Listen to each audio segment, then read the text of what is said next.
I am 72 years old, and one of my greatest concerns is to convey hope to younger people, to people even older, were that to be a matter of concern, but to convey some sense of hope for, can we possibly solve the problems that we have? My answer is yes.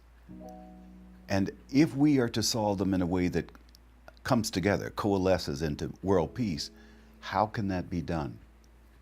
So that's what I'd like to talk about. How is it possible to have an individual life understood in a way so that we're encouraged to believe that what we do with ourselves can have an effect on the planet at large? There are a number of ways in which we see things that seem to be opposed actually working together.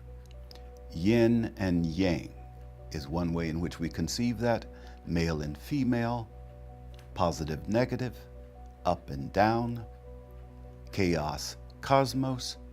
Quite a number of terms suggest unity between opposing positions.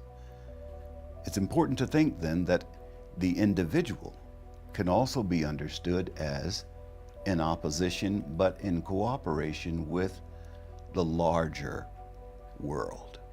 So, my concern here is to emphasize that there is unity between opposition, even though most times we don't assume so. And that's what I will want to talk to you about.